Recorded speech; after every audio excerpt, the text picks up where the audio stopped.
चैतन्य मुक्त है। प्रश्नकर्ता: मैं श्री रमणाश्रम से बस आ ही रहा हूँ। वहाँ मैंने 7 मास व्यतीत किए। महाराज जी, आश्रम में तुम किन साधनाओं का अभ्यास कर रहे थे? प्रश्नकर्ता: जहाँ तक मुझे संभव हुआ मैंने मैं कौन हूँ पर एकाग्रता की। महाराज जी, तुम इसे किस प्रकार से कर रहे थे? क्या शाब्दिक स्तर पर? प्रश्नकर्ता: दिन में अपने रिक्त समय में मैं इसे किया करता था। कभी कभी मैं अपने आप से ही धीमी आवाज में कहता पूछता, मैं कौन हूँ? मैं हूँ, पर मैं कौन हूँ? या फिर मैं इसे मानसिक स्तर पर करता। कुछ अवसरों पर मुझे एक सुंदर सी अनुभूति होती थी, या मैं शांतिपूर्ण प्रसन्नता की मनस्थिति में चला जाता था। कहने का संक्षिप्त भाव ये है कि अनुभवों के लिए श्रम करने की अपेक्षा मैं शांत और संवेदनपूर्ण रहने का प्रयत्न कर रहा था। महाराज जी, जब तुम उपयुक्त मनस्थिति में होते थे तो वास्तव में क्या अनुभव होता था? प्रश्नकर्ता: आंतरिक निस्तब्धता, शांति और मौन की भावना। महाराज जी, क्या तुमने कभी अपने आप को अचेतन होते हुए पाया? प्रश्नकर्ता: हाँ, ऐसा भी कभी कभी होता था, पर बहुत थोड़े समय हेतु। अन्यथा मैं भीतर बाहर से निस्तब्ध भर रहता था। महाराज जी, ये निस्तब्धता किस प्रकार की होती थी? क्या ये गहरी सुषुप्ति से मिलती जुलती किसी ऐसी अवस्था सी होती थी जो सचेतन भी होती हो? क्या ये जागृति युक्त सुषुप्ति जागृत सुषुप्ति सा कोई प्रकार होती थी? प्रश्नकर्ता: हाँ, सावधानता पूर्ण सुषुप्ति, जागृत सुषुप्ति। महाराज जी, मुख्य बात है नकारात्मक भावनाओं, इच्छा, भय आदि मन के 6 रिपुओं, 6 शत्रुओं से मुक्त रहना। यदि मन एक बार उनसे मुक्त हो जाए तो शेष कार्य सरलता से हो जाता है।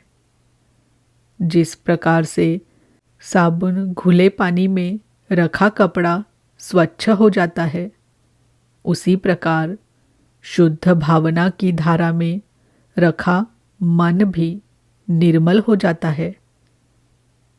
जब तुम शांतिपूर्वक बैठकर अपने आप का अवलोकन करते हो तो विभिन्न प्रकार की बातें सतह पर उभर आ सकती है।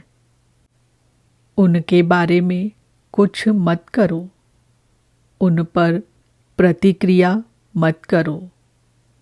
वे जिस प्रकार स्वतः ही आई थी, उसी प्रकार स्वतः ही चली जाएंगी। महत्वपूर्ण बात है उनके प्रति बोधपूर्ण बने रहना, अपने आप के प्रति पूर्ण चैतन्य, या ये कहे कि अपने मन पर अपना पूर्ण ध्यान रखना तो अधिक उचित होगा। प्रश्नकर्ता, क्या अपने आप से आपका अर्थ हमारे दिन प्रतिदिन के आत्म से है? महाराज जी, हाँ, व्यक्ति से, विषयपरक दृष्टि से एकमात्र उसका ही निरीक्षण किया जा सकता है। दृष्टा निरीक्षण किए जाने से परे होता है। जिसका भी निरीक्षण किया जाना संभव हो सकता है, वो वास्तविक स्वरूप नहीं हो सकता।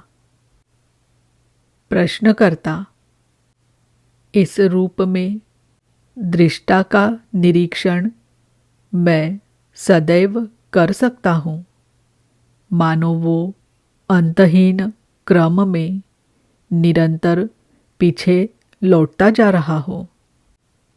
महाराज जी, तुम केवल निरीक्षण को ही देख सकते हो, दृष्टा को नहीं। इसे तुम अपनी प्रत्यक्ष अंतर्दृष्टि से ही जानते हो कि चरम और मूल दृष्टा तुम स्वयं ही हो। निरीक्षण पर आधारित किसी तार्किक प्रक्रिया की निष्पत्ति द्वारा नहीं। तुम वो हो जो कि तुम हो, पर तुम उसे जानते हो जो कि तुम नहीं होते। आत्मा को सत की तरह जाना जाता है, अनात्म को असत की तरह। पर सब कुछ मन के ही अंतर्गत होता है। दृष्ट, दर्शन तथा दृष्टा ये केवल मनोरचित वस्तुएं मात्र है, केवल आत्मा ही है। प्रश्नकर्ता, मन इन सारे भेदों का सृजन क्यों करता है? महाराज जी, विभाजन और विशिष्टीकरण करना मन का मूल स्वभाव होता है। विभाजन में कोई हानि भी नहीं है, परंतु पृथकता प्रदान करना यथार्थ के विरोध का रूप ले लेता है। वस्तुएं और लोग परस्पर भिन्न भिन्न अवश्य होते हैं, पर वे परस्पर पृथक नहीं होते। प्रकृति एक है, वास्तविकता एक है। विपरीतताएं तो अस्तित्व रखती है, पर विरोध संभव नहीं है। प्रश्नकर्ता, मैं अनुभव करता हूँ कि मेरे स्वभाव में सक्रियता अधिक है। इस बारे में यहाँ मुझे सलाह दी जाती है कि मैं सक्रिय होने से बचूं और निष्क्रिय होने का प्रयास मैं जितना अधिक करता हूँ, उतनी ही तीव्रता से ये आकांक्षा उत्पन्न होने लगती है कि मैं कुछ न कुछ अवश्य करूं। फल ये होता है कि मैं न केवल बाह्य स्तर पर सक्रिय बना रहता हूँ, अपितु अपने भीतर भी वो होने हेतु संघर्षरत रहता हूँ जो मेरे स्वभाव में नहीं है। क्या कार्य की गहरी आकांक्षा का कोई इलाज है? महाराज जी, कार्य में और व्यर्थ की सक्रियता में अंतर है। सारी प्रकृति कार्यरत है, कार्य प्रकृति है और प्रकृति कार्य है। दूसरी ओर सक्रियता इच्छा और भय पर स्वामित्व और भोग की आकांक्षा पर, पीड़ा पाने और मिट जाने के भय पर आधारित होती है। कार्य समष्टि के लिए समष्टि द्वारा होता है। सक्रियता व्यक्ति के लिए व्यक्ति के द्वारा। प्रश्नकर्ता, क्या सक्रियता से छूटने का कोई उपाय है? महाराज जी, इसका प्रेषण करो और ये मिट जाएगी। प्रत्येक अवसर का स्वयं को ये स्मरण दिलाने हेतु उपयोग करो कि तुम बंधन में हो और जो कुछ भी तुम्हारे साथ घटता है वो इस तथ्य के कारण घटता है कि शरीर के धरातल पर तुम्हारा अस्तित्व है। कामना, भय, कष्ट, प्रसन्नता आदि तब तक प्रतीत नहीं हो सकते जब तक कि वो जिसे कि वे प्रतीत होते हैं अर्थात तुम ही न हो। पर फिर भी जो कुछ भी होता है वो इस बात का संकेत करता है कि तुम वहाँ संवेदन करने वाले एक केंद्र के रूप में हो। इन संकेतकों की उपेक्षा करो और जिसकी दिशा में वे संकेत कर रहे हैं उसके प्रति जागरूक हो। ये है तो नितांत सरल, पर इसे किया जाना अति महत्व रखता है। महत्वपूर्ण ये बात है कि तुम कितनी दृढ़ता से बार बार स्वयं पर लौट आते हो। प्रश्नकर्ता, अपनी गहराई में तल्लीन होने की विशिष्ट अवस्थाएं कभी कभी मुझ में अवश्य आती है, पर ऐसा अनपेक्षित रूप से और अल्प समय के लिए होता है। ऐसी अवस्थाओं पर मेरा कोई नियंत्रण नहीं है। महाराज जी, शरीर एक भौतिक वस्तु है और उसमें परिवर्तन के लिए समय लगता है। मन मानसिक अभ्यासों का विचारों और भावनाओं के विभिन्न रूपों का एक समूह भर होता है और इन सभी को सतह पर लाकर उनकी परीक्षा किया जाना आवश्यक है ताकि वे परिवर्तित हो सके। इसमें भी समय लगता है। बस एक बार दृढ़ निश्चय कर लो और परिश्रम करो। शेष सब अपनी चिंता स्वयं कर लेगा। प्रश्नकर्ता, मुझे प्रतीत होता है कि जो भी किया जाना आवश्यक है उसकी स्पष्ट कल्पना मुझे है, पर मैं अपने आप को थका हुआ और हतोत्साहित पाता हूँ और लोगों का संग खोजने लगता हूँ। इस प्रकार जो समय एकांत और ध्यान को दिया जाना चाहिए उसे नष्ट कर देता हूँ। महाराज जी, तुम्हें जो भी करने योग्य लगता है उसे करो। स्वयं पर दबाव मत डालो।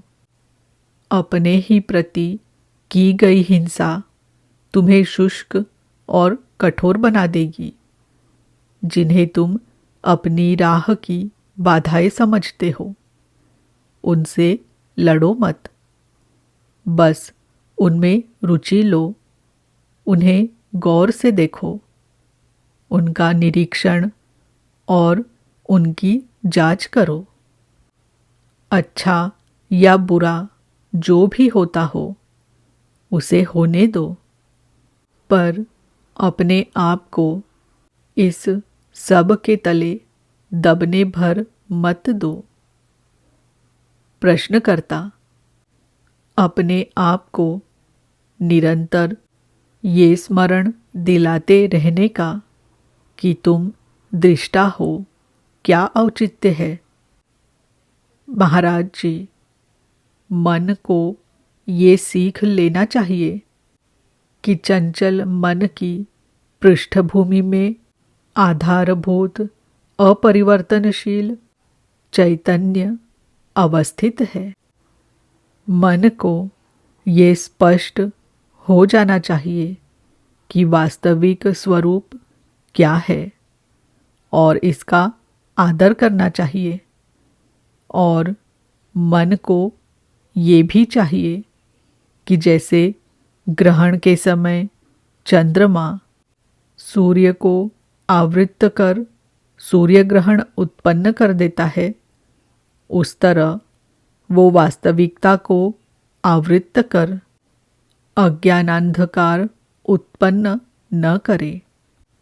बस ये ठीक से समझ लो कि जिसका भी निरीक्षण किया जा सकता है या जिसका भी अनुभव संभव हो सकता है, वो न तो तुम होते हो और न ही वो तुम्हें बांध सकता है। जो तुम स्वयं नहीं हो उसे महत्व मत दो। प्रश्नकर्ता, आप जो करने हेतु मुझे कह रहे हैं उसके लिए तो मुझे अनवरत रूप से सजग रहना होगा। महाराज जी, सजग रहना ही जागृत रहना है। सजगता रहितता तो सुषुप्ति ही है। वैसे भी सजग तो तुम हो ही। तुम्हें और सजग होने के लिए यत्न नहीं करना है। तुम्हें आवश्यकता है अपनी सजगता के प्रति सजग होने की।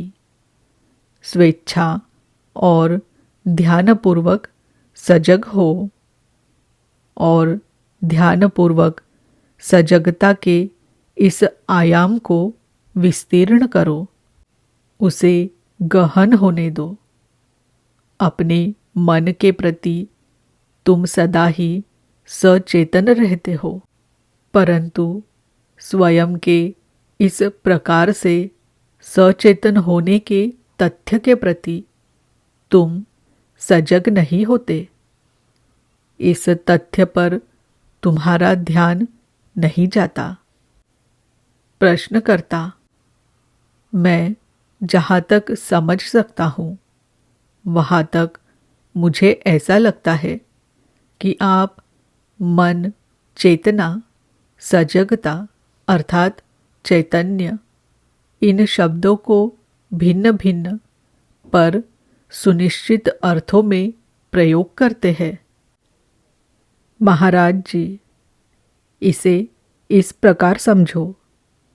मन निरंतर ही विचारों को उत्पन्न करता रहता है, यहाँ तक कि यदि तुम उनकी ओर ध्यान न दो तब भी। जब तुम ये जानते हो कि तुम्हारे मन में क्या चल रहा है, तब तुम इस जानने को चेतना कहते हो। ये तुम्हारी जागृत अवस्था है। तुम्हारी चेतना एक अनुभूति से दूसरी अनुभूति की ओर, एक संवेदन से दूसरे संवेदन की ओर, एक विचार से दूसरे विचार की ओर अंतरहित क्रम में गतिशील रहती है।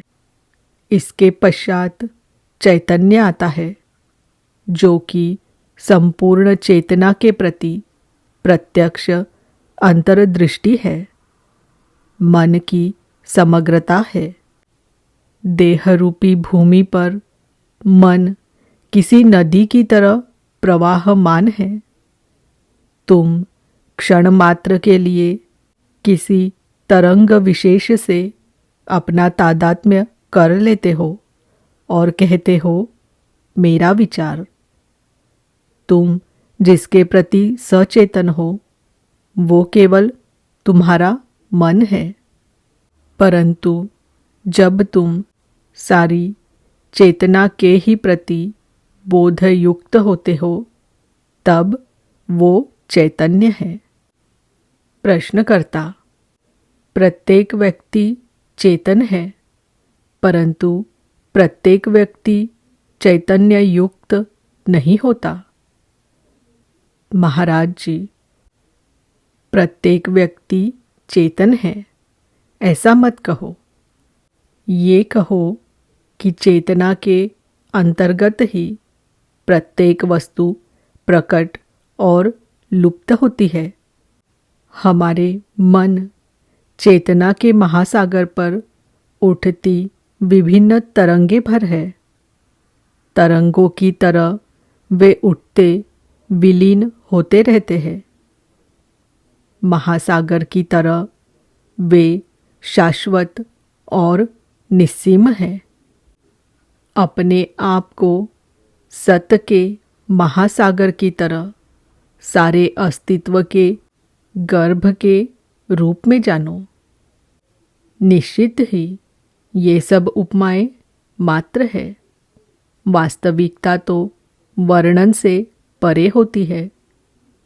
तुम वो होकर ही उसे जान सकते हो।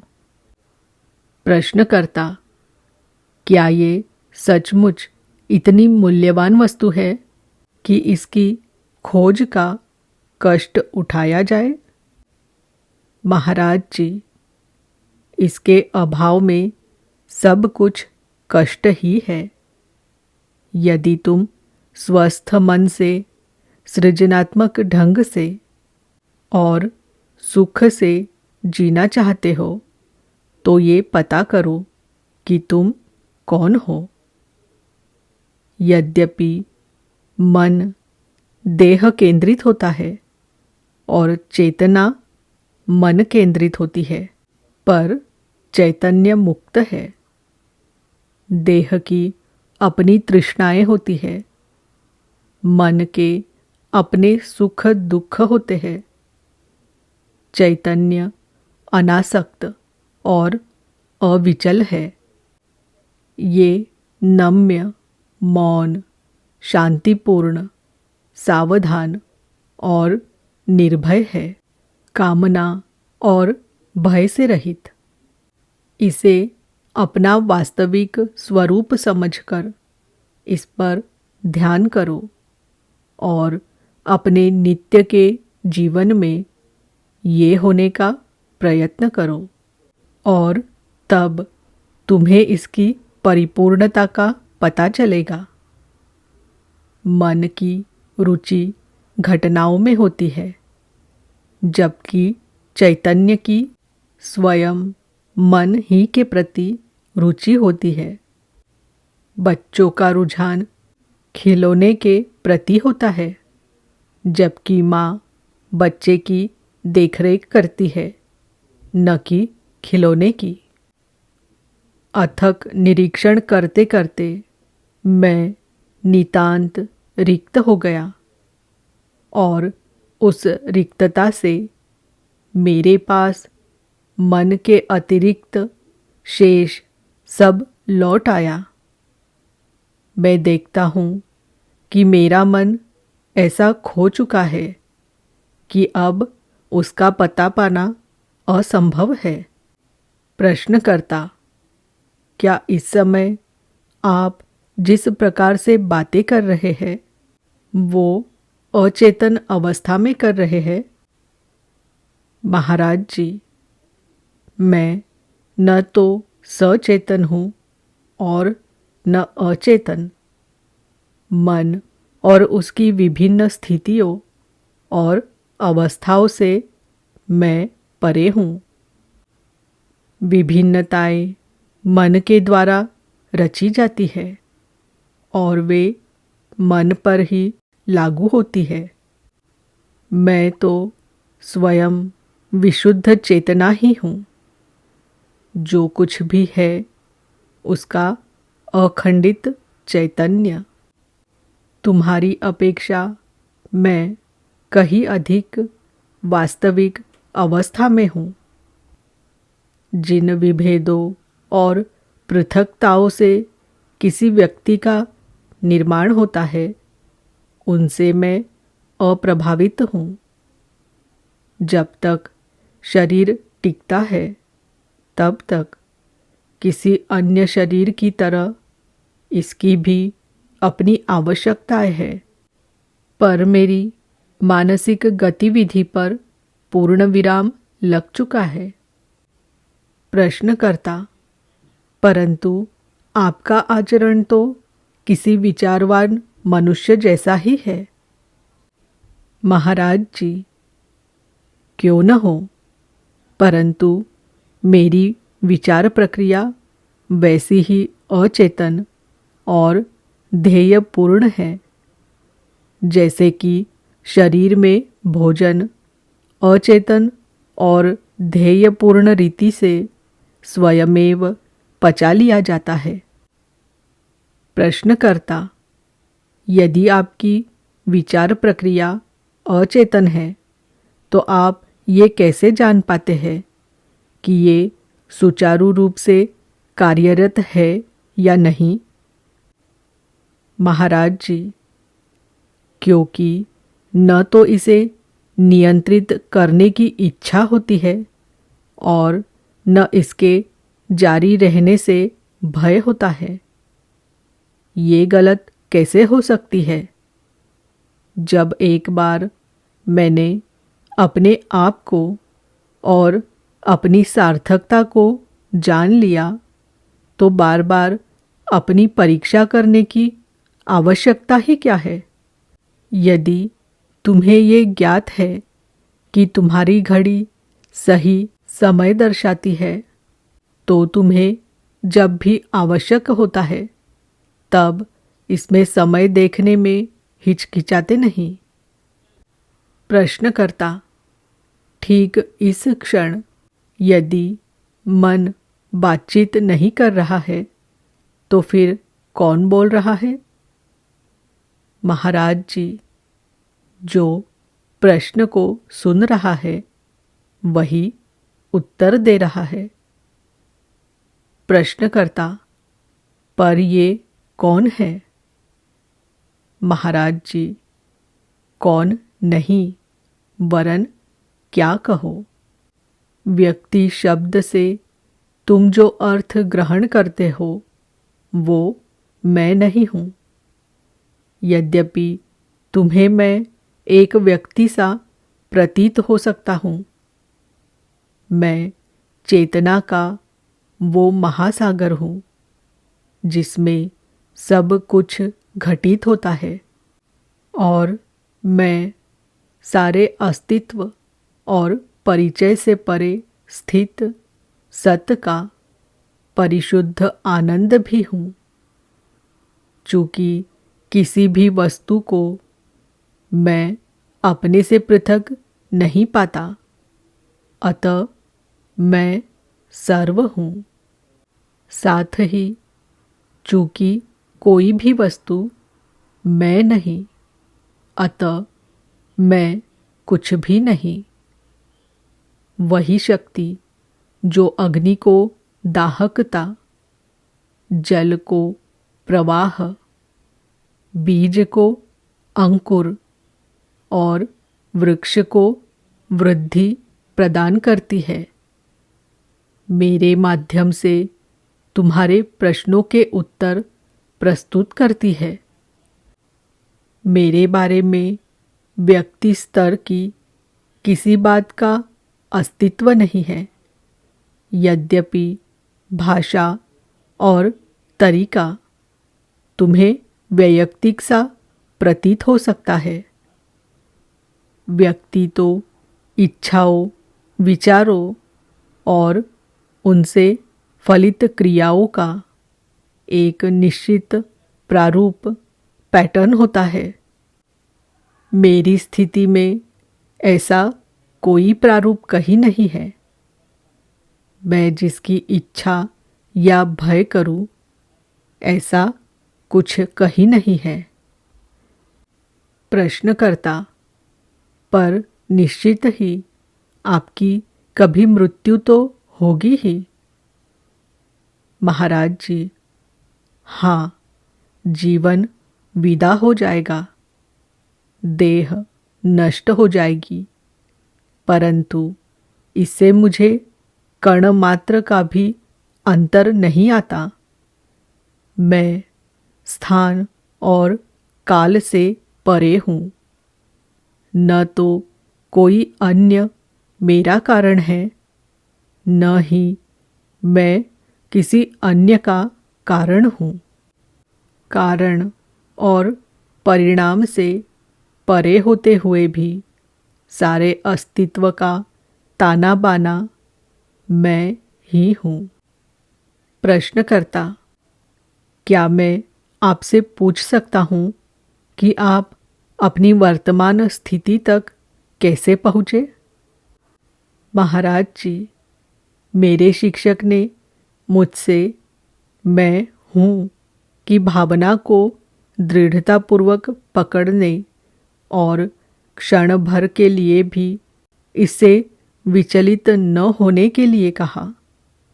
मैंने उनके निर्देश का पालन करने की पूरी चेष्टा की और अपेक्षाकृत कम समय में ही अपने में उनकी शिक्षा के सत्य को मैंने अनुभव कर लिया। मैंने बस इतना ही किया कि उनकी शिक्षा, उनका चेहरा और उनके शब्दों को निरंतर स्मरण रखा। इसका फल ये हुआ कि मन का अंत हो गया।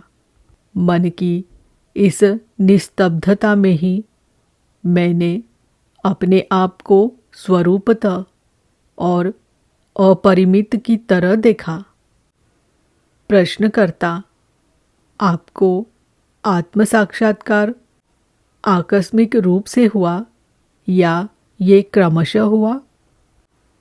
महाराज जी, न आकस्मिक रूप से हुआ और न क्रमशः हुआ। जो है काल से अबाधित है। ये तो मन ही है जो इच्छाओं और भयों की अशुद्धता के धुल जाने पर साक्षात अनुभव प्राप्त कर लेता है। प्रश्नकर्ता, क्या इन इच्छाओं में आत्म साक्षात्कार की इच्छा भी सम्मिलित है? महाराज जी, जिस प्रकार भयभीत हो जाने की संभावना का भय सर्वाधिक विशिष्ट भय होता है, उसी प्रकार समस्त इच्छाओं को समाप्त कर देने की इच्छा एक विशिष्ट इच्छा ही होती है। पहली बात तुम्हें पलायन करने से रोकती है, जबकि दूसरी बात परिग्रह से। तुम एक से शब्दों का प्रयोग कर सकते हो, परंतु स्थितियाँ एक समान नहीं होती है। जो साक्षात्कार को खोजता है वो इच्छाओं से लुब्ध नहीं होता। वो एक ऐसा साधक होता है जो इच्छा के विरुद्ध चलता है, न कि उसके अनुसार। मुक्ति की सामान्य लालसा केवल प्रारंभ है। अगला कदम होता है उचित साधनों की प्राप्ति और उनका प्रयोग करना। साधक की दृष्टि एक ही ध्येय पर केंद्रित होती है, अपने वास्तविक स्वरूप को उपलब्ध करना। सारी आकांक्षाओं में ये सबसे बड़ी महत्वाकांक्षा होती है, क्योंकि न तो कोई वस्तु इसे संतुष्ट कर सकती है, न कोई व्यक्ति। साधक और साध्य एक होते हैं और खोज ही एकमात्र महत्वपूर्ण वस्तु है।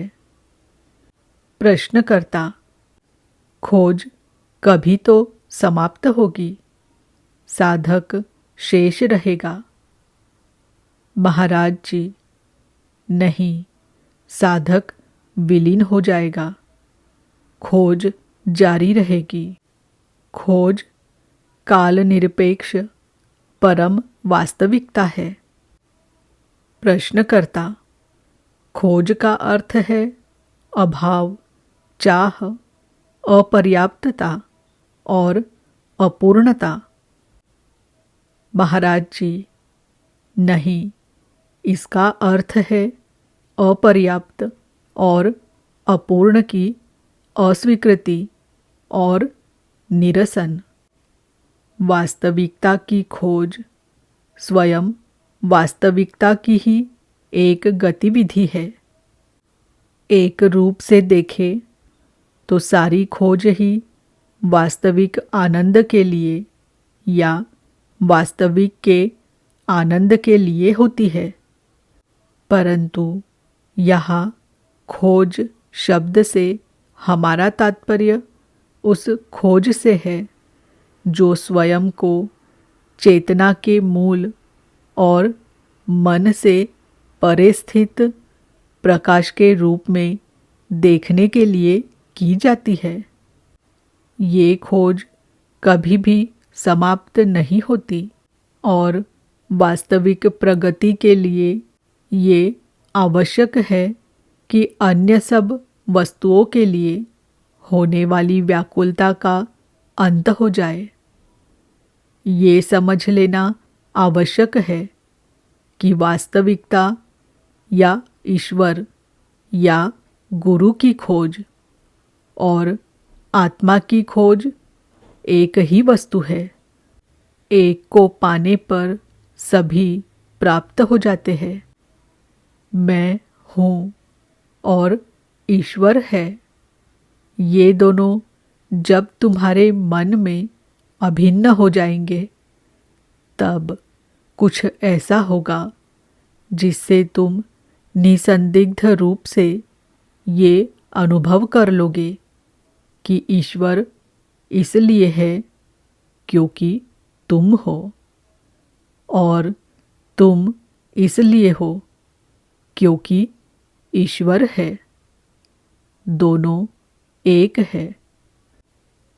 प्रश्नकर्ता, यदि सब कुछ पूर्व नियत है तो क्या हमारा आत्म साक्षात्कार भी पूर्व नियत ही है, या क्या उस बारे में कम से कम हम स्वतंत्र हैं? महाराज जी, नियति का अस्तित्व केवल नाम रूप के संदर्भ में ही होता है। चूँकि तुम न तो देह हो न ही मन हो, इसलिए नियति का तुम पर कोई नियंत्रण नहीं है। तुम पूर्णतः स्वतंत्र हो। कोई बर्तन अपनी आकृति, द्रव्य, उपयोग आदि के लिए परिस्थितियों पर निर्भर होता है, परंतु उसके अंदर का आकाश मुक्त है। ये बर्तन में तभी माना जाता है जब इसे बर्तन से जोड़कर देखा जाता है, अन्यथा ये बस कोरा आकाश है। जब तक देह होती है तब तक तुम देह रूप में प्रतीत होते हो। देह के अभाव में तुम देह से पृथक नहीं हो जाते, तुम केवल हो भर। और नियति भी विचार मात्र है। शब्दों को कितने ही तरीकों से परस्पर साथ रखा जा सकता है। वक्तव्यों में भिन्नता हो सकती है, पर क्या इससे तथ्य में कोई परिवर्तन होता है? विभिन्न बातों की व्याख्या करने हेतु कितने ही सिद्धांत हैं, सभी विश्वसनीय हैं। पर उनमें से कोई भी सत्य नहीं है। जब तुम कार चलाते हो तब यांत्रिकी और रसायन शास्त्र के सिद्धांतों से परिचालित होते हो। कार से बाहर हुए कि तुम शरीर क्रिया शास्त्र, साइकोलॉजी और जैव रसायन, बायोकेमिस्ट्री के नियमों से प्रभावित होने लगते हो। प्रश्नकर्ता, ध्यान क्या है और इसके क्या उपयोग है? महाराज जी, प्रारंभ में साधक को औपचारिक विधि प्रणाली युक्त ध्यान अथवा प्रार्थना विशेष करना उत्तम होता है, परंतु वास्तविकता की खोज में निकले साधक के लिए एकमात्र ध्यान है विचारों को मन में स्थान न देने का दृढ़ आग्रह। विचारों से मुक्त रहना ही ध्यान है। प्रश्नकर्ता, ये किस प्रकार किया जाता है? महाराज जी, पहले तो तुम विचारों को आने जाने की स्वीकृति देते हुए उन पर दृष्टि रखते हो। इस प्रकार का निरीक्षण स्वयं ही मन की गतिविधि को धीमा कर देता है और अंत में तो मन पूरी तरह से रुक ही जाता है। एक बार मन शांत हुआ तो उसे फिर शांत रहने दो।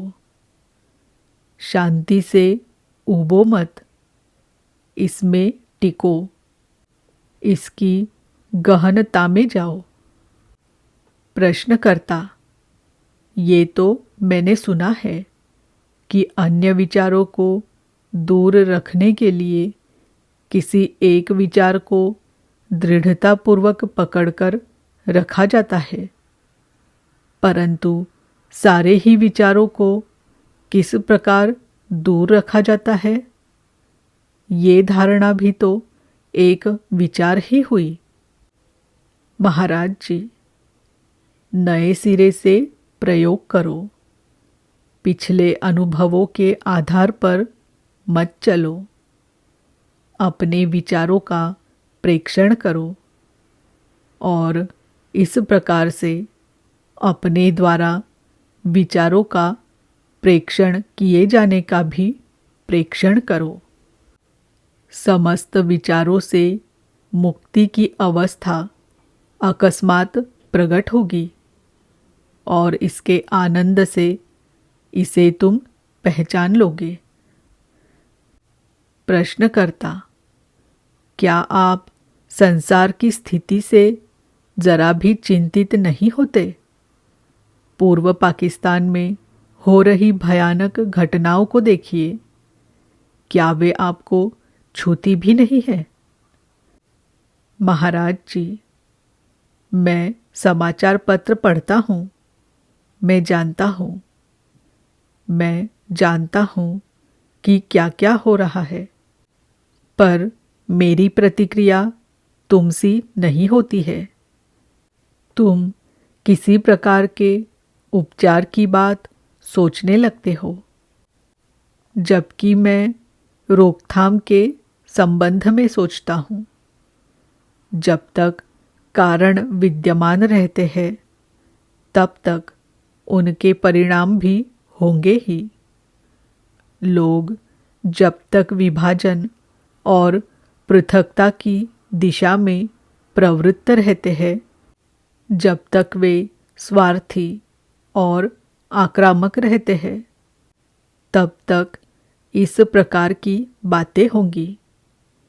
यदि तुम संसार में शांति और प्रीति का वातावरण चाहते हो, तो ये तुम्हारे अपने हृदयों और मनों में होना आवश्यक है।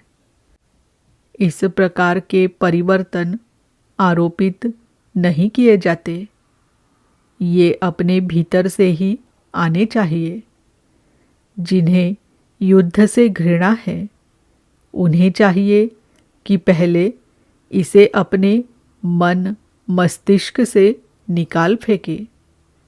शांतिपूर्ण मनुष्यों के बिना संसार में शांति किस प्रकार संभव है? लोग जिस प्रकार के हैं, वैसे वे जब तक रहते हैं तब तक संसार भी यथावत ही रहेगा। मैं अपना सहयोग इस हेतु दे ही रहा हूँ ताकि लोग ये जान सके कि उनके कष्टों का एकमात्र कारण वे स्वयं ही है। इस अर्थ में मैं एक उपयोगी मनुष्य हूँ, पर अपने आप में जो मैं हूँ, जो मेरी स्वाभाविक अवस्था है, उसकी अभिव्यक्ति सामाजिक चेतना और उपयोगिता के रूप में नहीं की जा सकती। मैं इस बारे में बातचीत कर सकता हूँ, प्रतीकों एवं नीति कथाओं का प्रयोग भी कर सकता हूँ, पर मैं स्पष्ट रूप से जानता हूँ कि ये भी पर्याप्त नहीं है। ऐसा नहीं कि इसे अनुभव नहीं किया जा सकता। ये स्वयं अनुभविता एक्सपीरियंसिंग ही है, पर ज्ञान के लिए जो मन विभाजन और विरोध का ही अवलंबन लेता है, उस मन की भाषा में इसे वर्णित नहीं किया जा सकता है। संसार उस कागज सा है जिस पर कुछ टंकित टाइप किया हुआ है। इसे पढ़ने वाले के बदलने के साथ साथ उसके द्वारा पढ़ा समझा भी उसके अनुसार बदलता रहता है, परंतु कागज पर शायद ही किसी का ध्यान जाता है, जो सबके प्रति समान रूप से उपस्थित है। और यदि प्रिंटिंग रिबन को हटा दिया जाए तो टाइपराइटर पर कितनी भी खटखट क्यों न करते रहे, कागज पर कुछ भी नहीं उभरता। मेरा मन ऐसा ही है। खटखटाहटें तो होती रहती है, पर कोई चिन्ह नहीं बनता। प्रश्नकर्ता: आप यहाँ बैठकर लोगों से चर्चाएं क्यों किया करते हैं? आपका वास्तविक ध्येय क्या है? महाराज जी, इसका कोई ध्येय या हेतु नहीं है। तुम्हारा कहना है कि मेरा कोई न कोई हेतु अवश्य है। न तो मैं यहाँ बैठा हूँ, न मैं चर्चा कर रहा हूँ। हेतु खोजने का कोई प्रयोजन नहीं है। मुझे मेरी देह से एक मानकर भ्रमित मत हो। करने के लिए मेरे पास कुछ नहीं है, कोई कर्तव्य नहीं जिन्हें मुझे पूर्ण करना हो। मेरा वो अंश जिसे तुम ईश्वर कह सकते हो, संसार की देखभाल करेगा। तुम्हारा ये संसार जिसे देखभाल की बहुत आवश्यकता पड़ती है, तुम्हारे मन में ही रहता और गति करता है। इसे खुरचो, गहरे खोजो। तुम्हारे प्रश्नों के उत्तर वहाँ और केवल वही मिलेंगे। और कहाँ से उनके आने की आशा है? क्या तुम्हारी चेतना के बाहर भी किसी वस्तु का अस्तित्व होता है? प्रश्नकर्ता: मेरे कभी न जानने पर भी संभव है कि उसका कहीं अस्तित्व हो। महाराज जी, ऐसा अस्तित्व किस प्रकार का अस्तित्व होगा? क्या सत्ता और ज्ञान को, सत और चित्त को परस्पर पृथक किया जाना संभव है?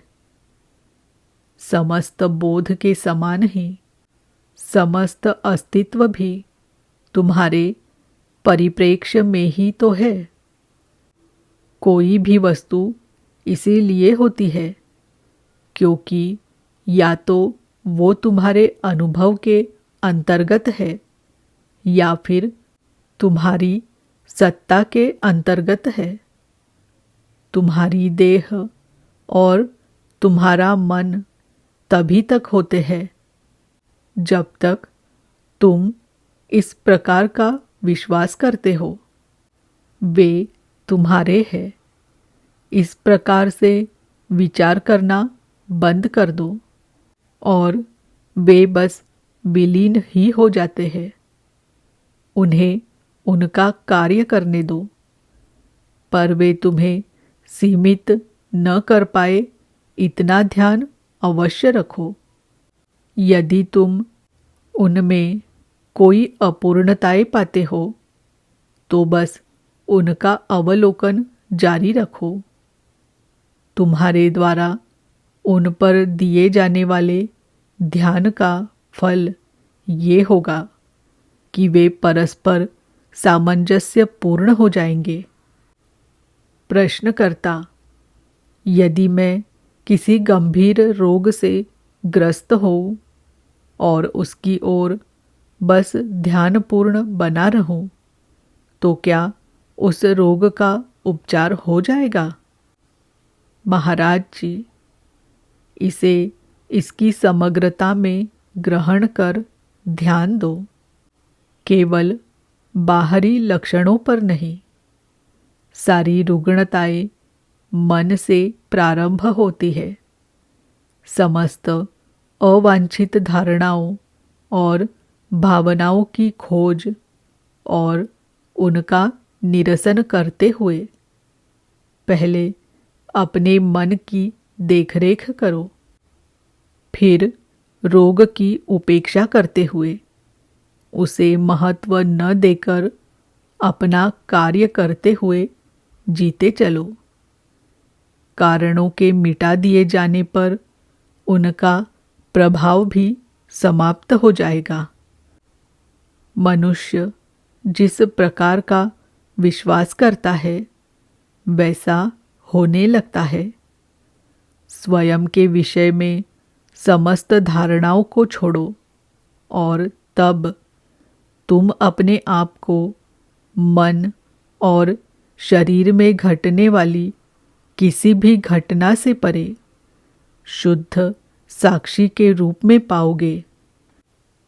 प्रश्नकर्ता, मैं अपने को जैसा भी सोचता हूँ, यदि वैसा बन जाता हूँ और यदि मैं ये सोचना प्रारंभ कर दूँ कि मैं सर्वोच्च वास्तविकता हूँ, तो मेरी इस प्रकार की सर्वोच्च वास्तविकता क्या केवल एक विचार ही बनकर न रह जाएगी?